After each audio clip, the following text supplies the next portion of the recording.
Hi, I'm Christie Ballantyne. I'm here at the National Lipid Association meeting in Miami.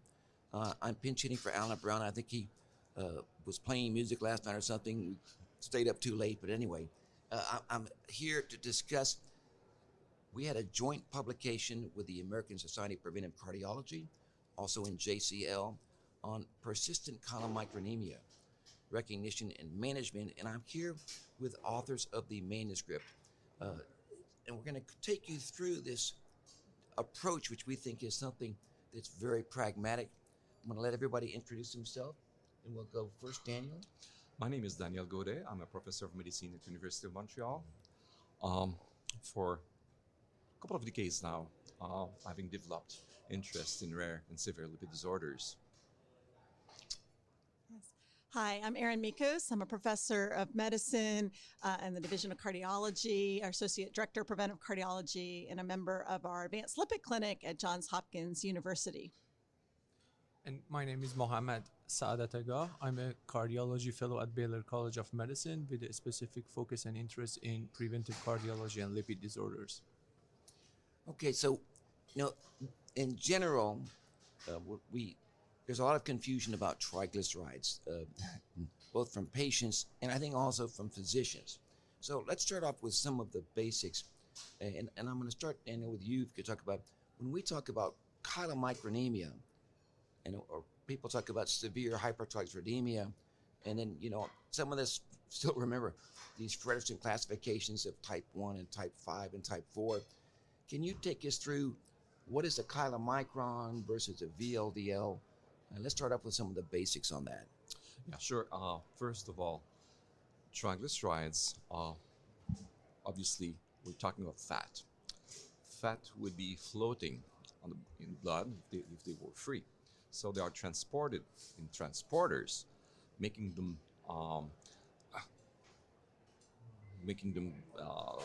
deliverable to the different tissues and cells.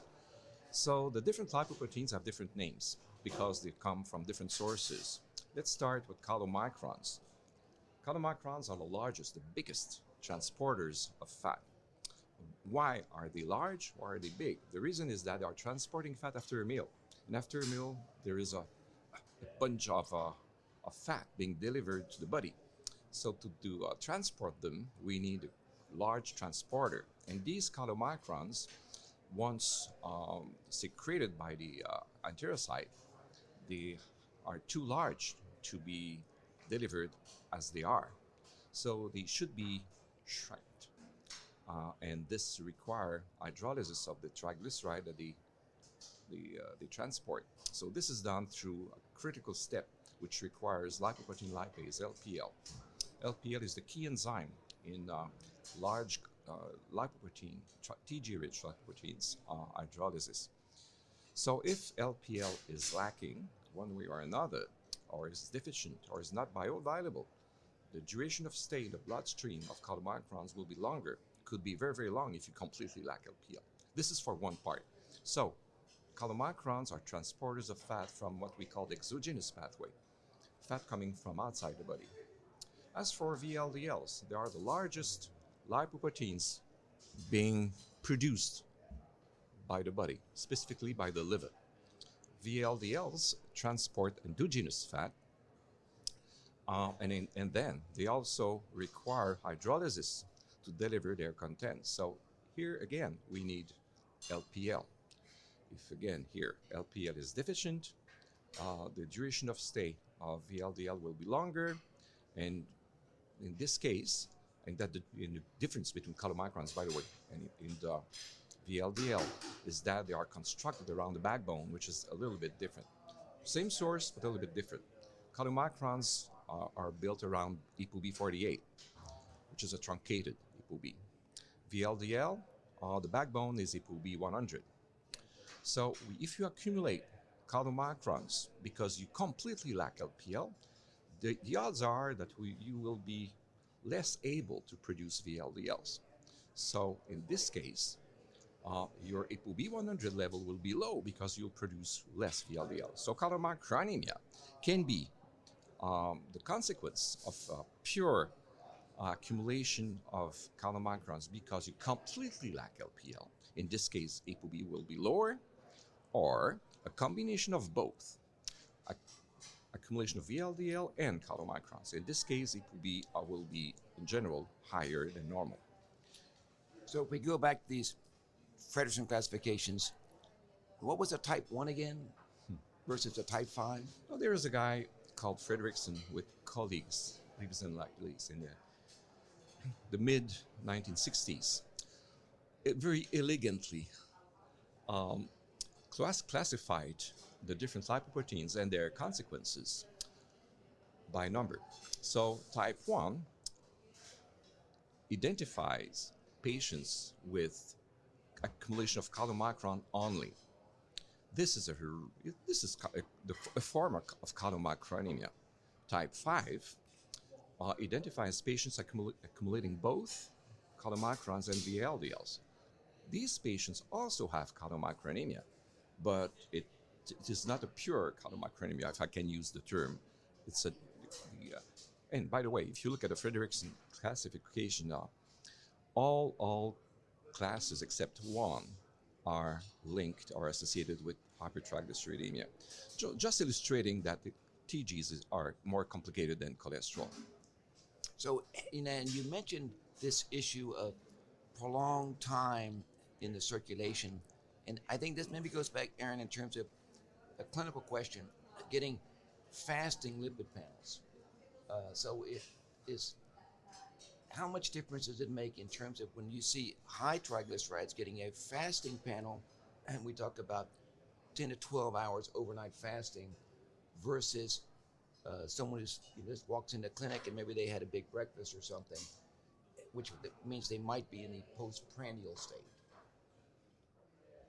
So generally when clinicians are focusing on LDL management, you get most of the information from a non-fasting lipid panel. The LDL is not influenced that much by fasting state. And so a lot of times it's just so much easier for patients to get their blood drawn when they come to clinic. And sometimes it's really hard to go in the morning to the lab first thing. And so for convenience, the 2018 ACC cholesterol guidelines has said that, for most patients, a fasting lipid panel is not required because that's just because we want to do a better job of just getting patients getting their follow-up lipid panels. It's better to have some information than no information. But obviously the fasting state really influences triglycerides. And so if there is a triglyceride disorder that you're following and tracking, the fasting lipid panel is quite important for those patients.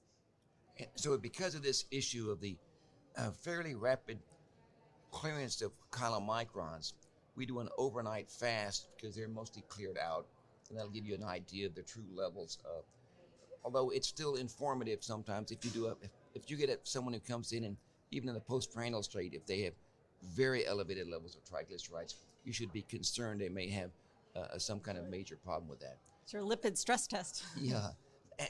So now the other one that comes up sometimes in terms of the lab results, and so, well, I'm sure seen this sometimes. What does the lab say sometimes about the specimen? Or do you want anybody, if someone really has chylomicronemia, frequently there'll be something on the lab result. Mm-hmm. What does it usually say?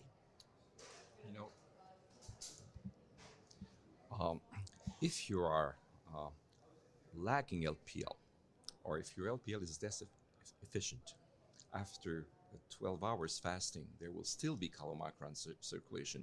So when you draw blood, the blood sample, if you let it on the table, there will be a white color. This is because chylomicrons are floating. And chylomicrons, if they contain cream. It's like having 10% cream in circulation. So, in fact, if we think about cream and milk, so this is why it looks like that, because that's basically the type of fat that you have in there.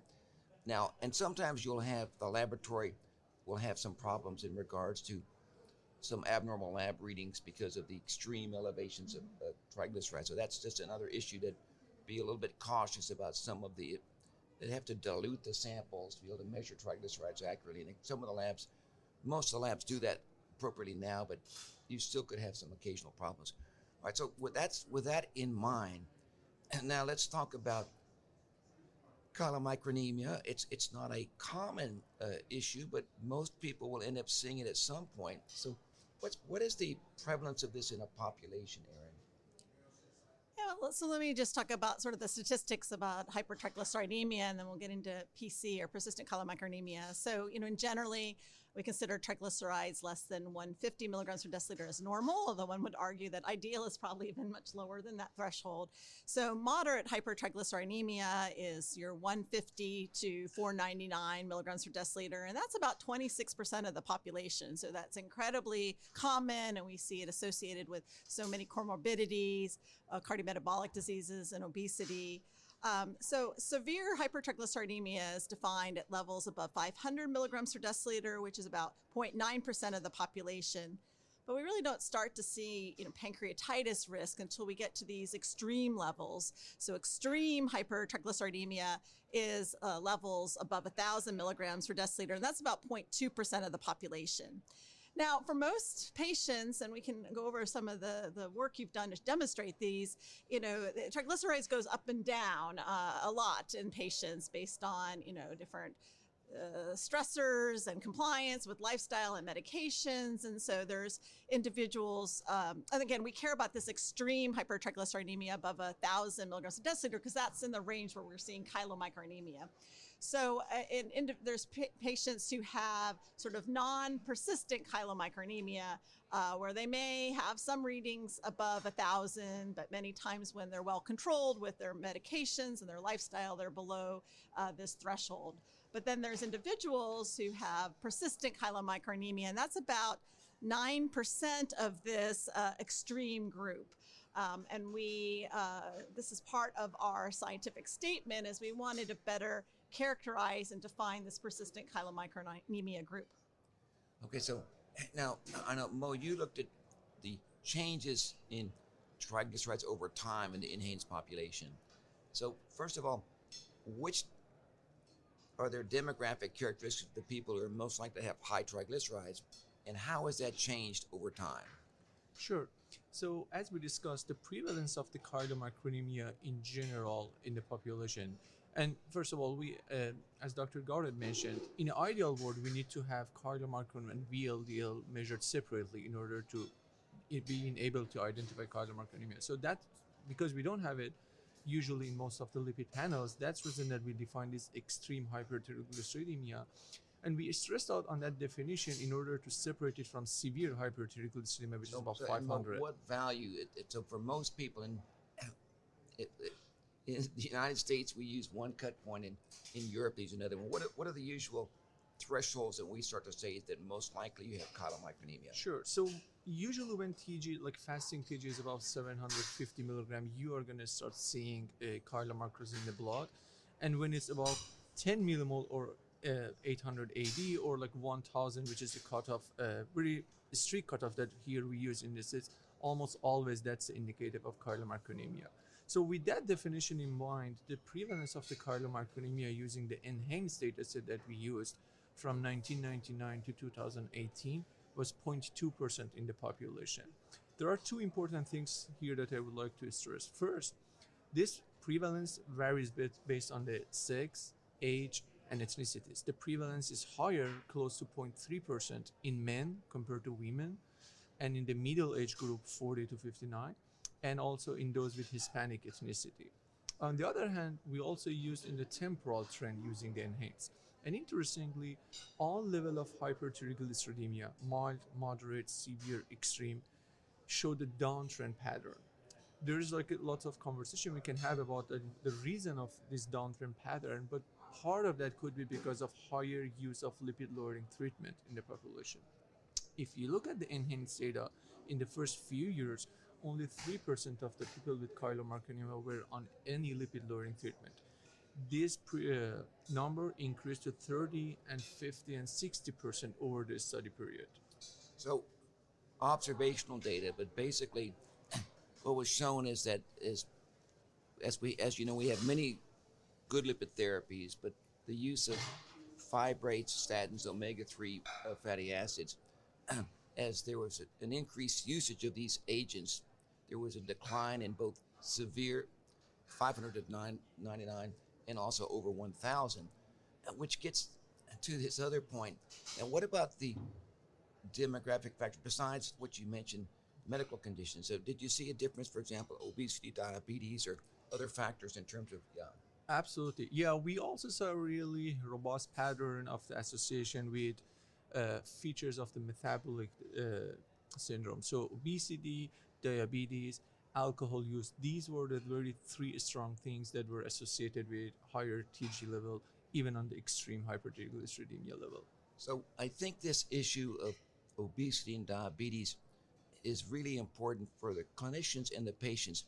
And we'll go back to Daniel, what you said at the very beginning. The purpose of chylomicrons is to deliver energy, essentially. This whole, and we talk about cardiometabolic disease, but in terms of metabolic disorders, just touch a bit more in terms of the link between diabetes, energy metabolic defects such as diabetes, insulin resistance, and then fatty acids. So to give a little bit of more insight to our audience as to why this is linked. Well, the main reason isn't the structure of the triglyceride per se. I mean, triglycerides are three fatty acids linked to one glycerol. Glycerol per se is a glucose precursor. Fatty acids are insulin modulators. So if you break down triglycerides, you render available all the modulators of glucose metabolism. So now, translating this physiologically, metabolically, you store energy in the form of fat. You use energy in the form of sugar. So it's important, essential, that there is a very, very well-tuned communication between these two systems. So, and just to make it clear to everybody, when we say you store energy in fat cells, how is it stored? Well, it's the adipocytes are the cells storing, yes, and the muscles are the cells using. Right. Well, if it's more complicated than that, but I mean, it's you have triglycerides in, yep, your fat cells, right? I mean, mm-hmm, basically, yeah. And so one thing that comes in at night when you have this metabolic syndrome is those adipocytes are releasing, yep, fatty acids, yep, in the portal circulation to the liver. What does the liver do? Well, the liver is the manager of all this. They receive messages from insulin, fatty acid, etc., and they build the LDLs and they store fat. You know, metabolic syndrome is also associated with fatty liver. This is part of the metabolic syndrome. And fatty liver, by the way, it's a lipid disorder by nature. Having said that, just to come back to the principle of persistent chylomicronemia means that you lack LPL bioavailability. That's the reason why chylomicronemia is persistent. This could be due to lacking the capacity to produce LPL. LPL deficiency is associated, could be due to all the mutations in the different genes that are known to being part of the LPL machinery, but also could be kind of an LPL resistance. The word doesn't exist, but in multifactorial chylomicronemia, those with the metabolic syndrome, the features of the metabolic syndrome being chylomicronemic persistently, they most likely have the capacity to produce LPL, but LPL is less efficient for different reasons. That's why despite the control of secondary causes, despite using LPL dependent agents such as fibrates and others, their chylomicronemia persists. So I think now we're getting to the crux of why we wanted to make this statement. And so one of the issues that comes up is in terms of what do you do when you see chylomicronemia? And then what happens if it's persistent?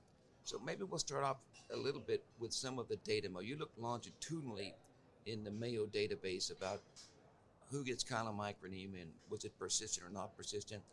And because one of the concerns that we have with chylomicronemia is acute pancreatitis. So tell us a little bit what you found. Sure.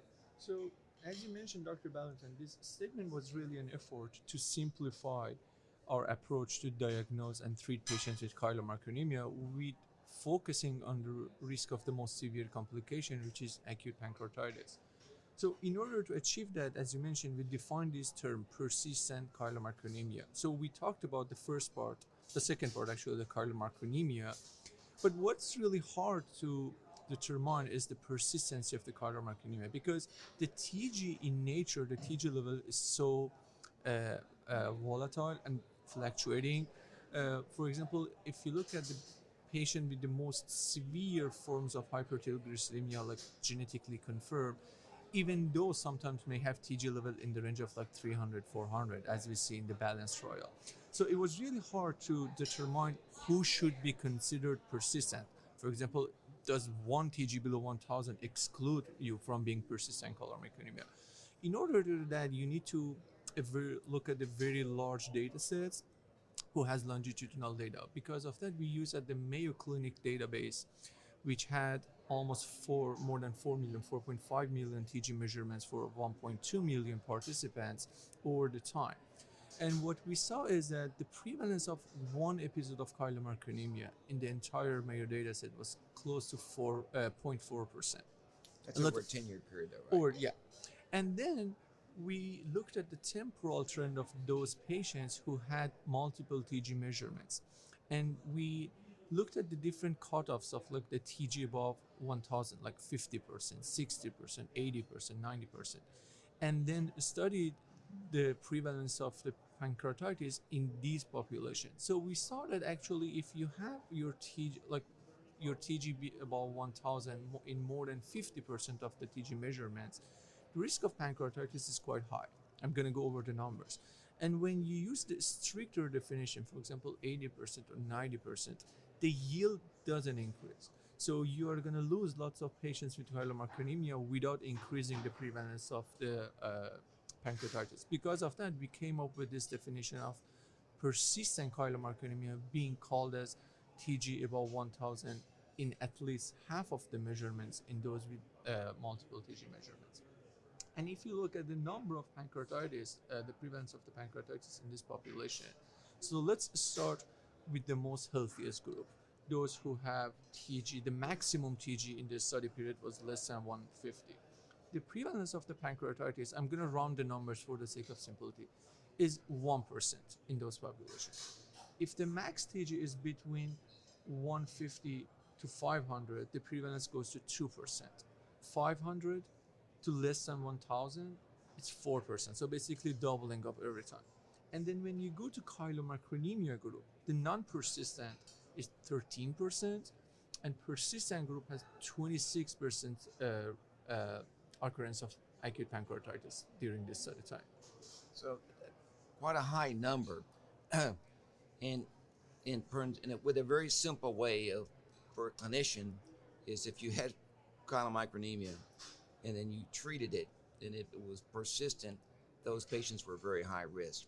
So let's go into two aspects. One of them, and you mentioned the nomenclature, FCS and MCS. And I'm going to first talk, Erin, we, those of us in this community, we're lipid specialists, but that nomenclature is a little bit confusing, I think, to people in practice. And you want to kind of go through some of the aspects that make it a bit confusing. Yeah, well, first, I'll just go sort of, a little statistics for background. So familial chylomicronemia syndrome, or FCS, it's about 1 to 10 in a million in the population. So it's very rare because it's biallelic, autosomal recessive, and that's because there's really have no functional LPL. These individuals don't respond to traditional therapies, typically present in childhood, and have a very high pancreatitis risk. Now, multifactorial chylomicronemia syndrome, or MCS, is much more common, 1 in 250 to 1 in 600. But this is very much has a genetic component. It's typically polygenetic, associated with other comorbidities like obesity, diabetes. can have some response to traditional therapies, but can be at increased risk for pancreatitis. And because there's so many more MCS patients, often the prevalence of pancreatitis, we see a lot more in the MCS than the FCS, just because there's a lot more MCS individuals. But this is confusing because with FCS being autosomal recessive, it has familial in the name, but being autosomal recessive, they may not have had a parent identified as having chylomicronemia. On the other hand, MCS, which doesn't have familial in the name, they often have other family members who have had triglyceride disorders because of the polygenetic risk. So this gets really confusing. And of course, FCS, there are individuals who have genetically confirmed FCS, and then there are clinical scoring systems out there for FCS. So we have in this paper really come up with 4 groups of individuals. So there are those that have genetically confirmed FCS, those that have clinical FCS by meeting the criteria in the scoring system.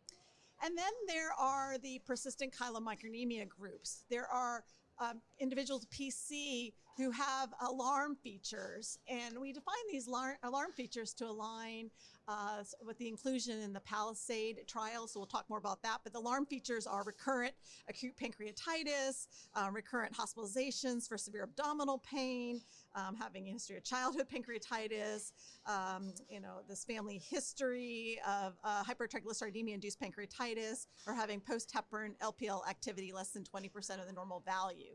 So individuals who have PC with alarm features, they have a very similar high risk of pancreatitis, similar to genetic and clinical FCS. So we call those 3 groups, the genetic and clinical FCS and the PC with alarm features, as individuals at very high risk.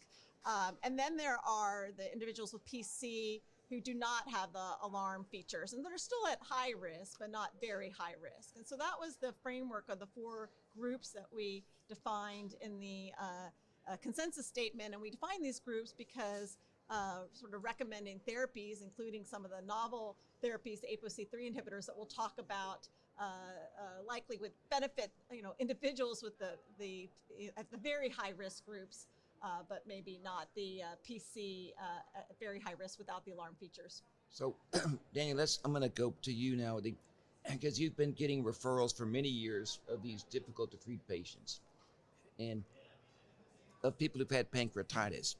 In my experience, it's really the infrequent, it's the rare one who has biallelic FCS. It's much more common, and it is frustrating because many of these people do have a pathogenic variant in LPL. They may have a bad polygenic risk score, and so I can't really say it's not genetic to that individual. It is genetic. Now, they may have other factors in there, but it unfortunately sounds, when we say MCS, as if it's just bad diet or something else. But in particular, when we get to these novel therapies that are being focused on FCS, so 2 questions: do they work with people who are MCS? And the other one ends up, I know you were involved with the developing some of these criteria, and this was in the trial with the Palisade, to be able to expand a little bit these people who we know clinically are extremely high risk.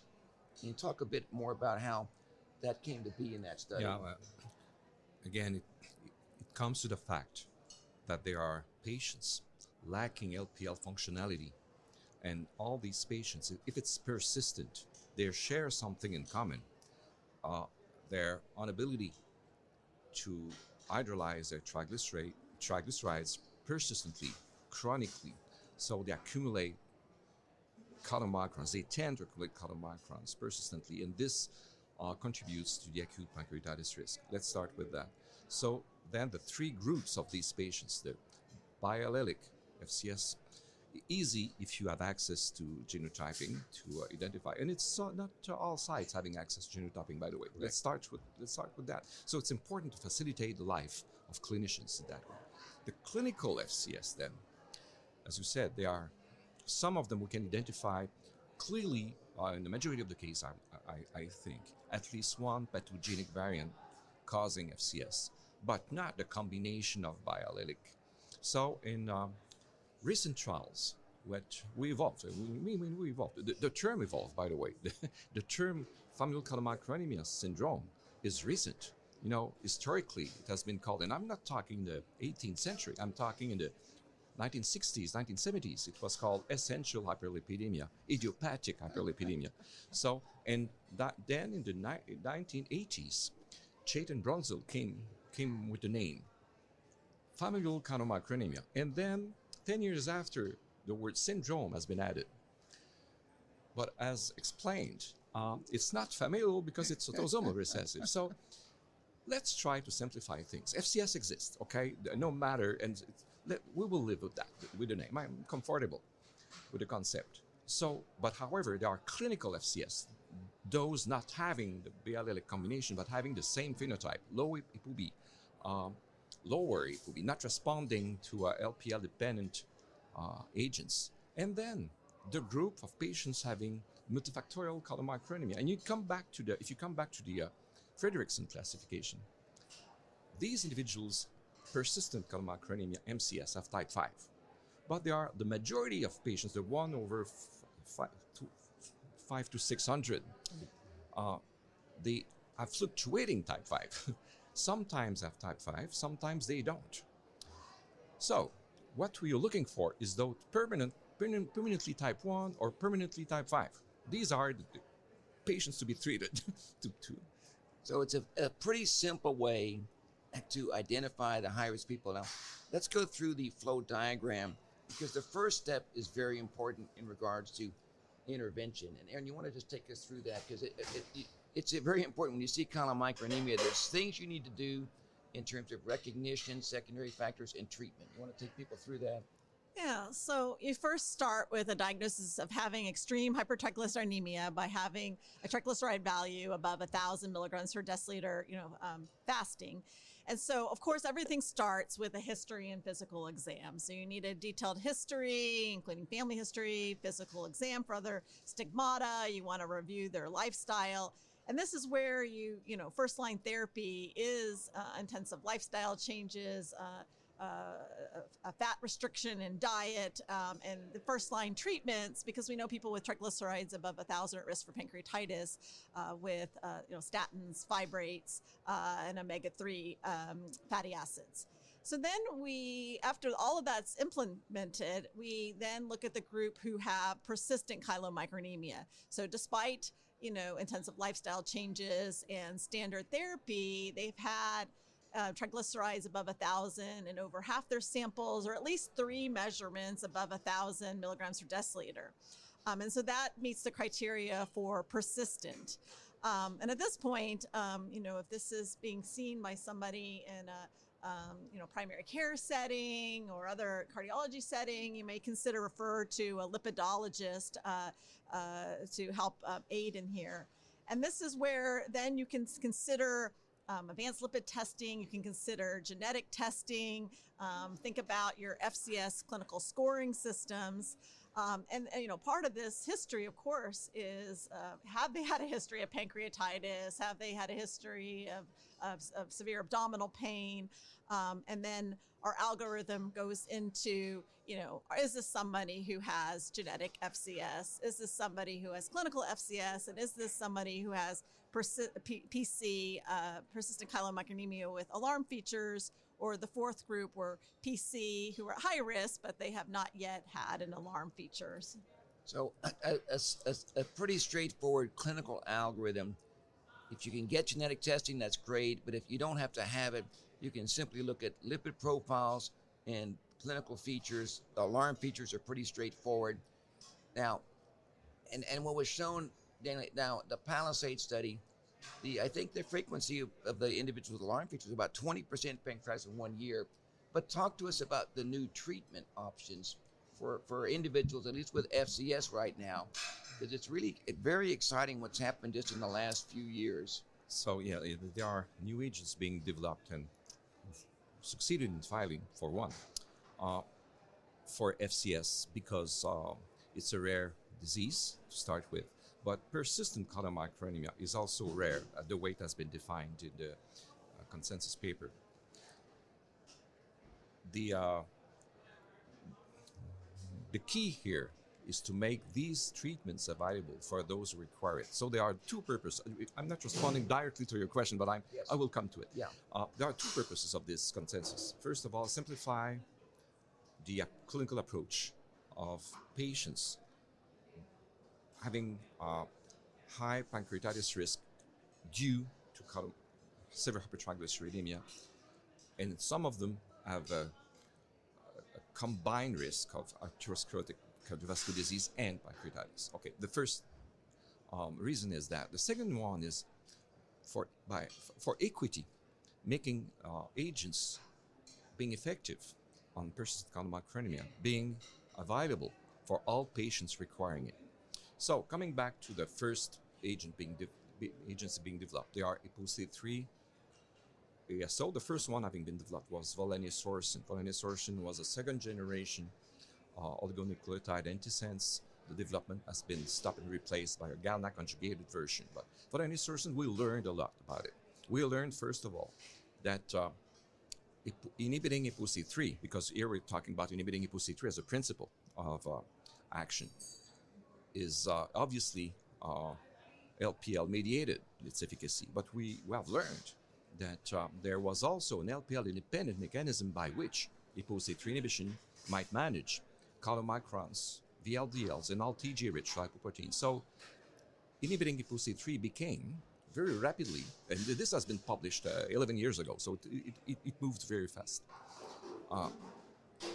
It became a good target to inhibit in patients with persistent chylomicronemia. It started with FCS because it's the most severe form.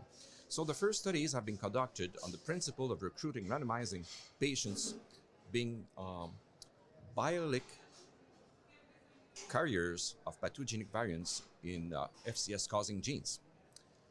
But we realized that there were patients who failed in screening because they were not carrying the biallelic combination, but they were phenotypically clearly FCS. And by the way, I come back to the volanesorsen. It's a long story, but there were two studies being conducted after the proof of concept studies. One was called Approach. This trial was recruiting FCS patients specifically, and the other one, Compass, patients with severe hypertriglyceridemia but not being FCS. But in the real life, and that's exactly what will happen, there were FCS being randomized in the Compass, the non-FCS study, and non-FCS patients recruited in the Approach trial. So this is the real life.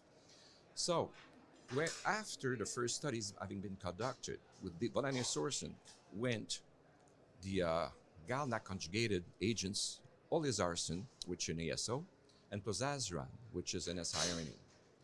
In the olezarsen trial, BALANCE trial, patients were screened on the basis of the phenotype, but randomized on the principle of being biallelic carriers, the pure FCS. And that's exactly the reason why the trial was conducted. It was a good reason.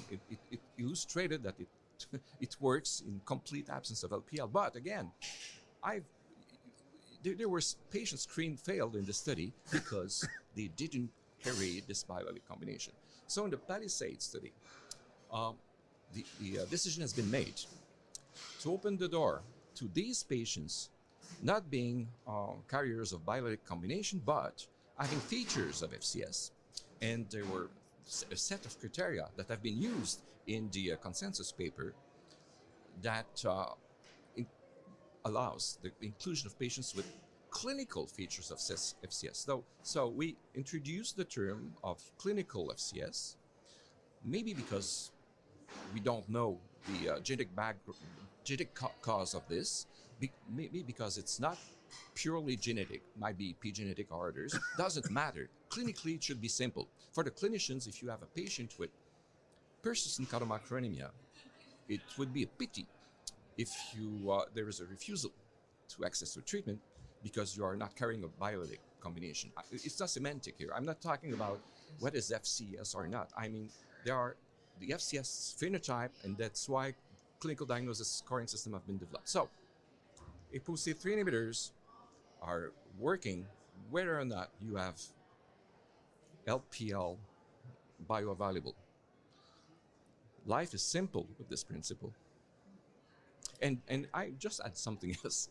There are another class of agents being developed, ANGPTL3 inhibitors. They work in severe hypertriglyceridemia, but ANGPTL3 inhibition is LPL dependent. It's an upregulator of LPL, a huge upregulator, and particularly with the combination of ANGPTL8. So it has been shown that in patients with FCS, clinical or not, ANGPTL3 inhibition doesn't work. So again, I come back to the real life. If you use an LPL-dependent agent, a fibrate, and the patient doesn't respond, it's a sign that it might be because LPL is not bioavailable. And this is a criterion used in clinical diagnosis scoring system. And if you use an ANGPTL3 inhibitor in the future, because it's not available now, it could be diagnostic. If a patient doesn't respond, you have persistent chylomicronemia.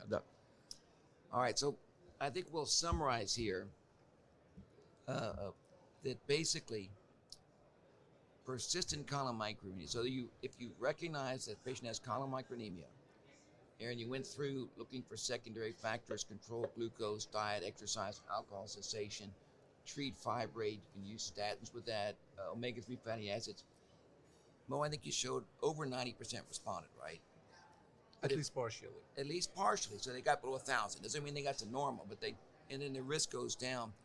People who are 50% are very high risk individuals, and these individuals, if they have alarm features, could have gone into the Palisade study, and they had an event rate that was 20% in 1 year, which is extraordinary. But overall, 26% of the people with persistent chylomicronemia had pancreatitis. Even the group that doesn't have the alarm features, I would say those people need special attention, would benefit from seeing lipidologists with comprehensive care with that. So I think it was really, Erin, it was great to do this with ASPC. We've been trying to do this when we want to make a change so that there's an understanding that both organizations, we were fortunate we did this with the LDL quality metrics, and finally now we have that's back into the ACC quality metric. Hopefully we can make the same kind of success here. So he mentioned a couple of things here, Daniel did, about also cardiovascular risk, Mo. So there's a whole other story about this, right? That Absolutely. And I think it comes back to the way that we think about the disease, the most important complications, and how to mitigate the risk. So if people, I would encourage everyone to look at least a part of the paper that we talked about and compared chylomicronemia with the concept of like a familial hypercholesterolemia and how these things might be related, and why the reason that maybe we approach one the other way, and this needs to be changed. But I would like to emphasize on the concept that Dr. Gaudet mentioned. The Palisade was just like opening the door for these people, and there would be potentially lots of needs to study these alarm features in a larger data sets. Maybe there are other alarm features. For example, maybe different people have different threshold for pancreatitis. Maybe the pancreatitis risk based on the genetic risk for some reason for some people may increase at the level of 500, in other at the level of 2,000, and there's like a huge variability. So, and again, in addition to that, it also comes to the cardiovascular risk. So at the end, you need to think about all the benefits that you're going to get from the intervention, and basically compare that with the cost of the medicine that you're giving. So stay tuned. It's just a very exciting story. We're in the early stages of it. Where our goal of this is the same way we look at treating LDL cholesterol. We don't have to get genetic testing. If someone has an LDL of 300 or 350 and they don't respond to a statin, we know we need to do more. So it's a similar concept here. If you mentioned, if they don't respond to traditional therapies, they don't have LPL activity sufficient to it, we have the opportunity to do more on that, and it'll be an evolving story. Lots more trials underway, lots more agents being investigated. It's been our pleasure to be with you here today on this podcast. Thank you for joining us. Thank you.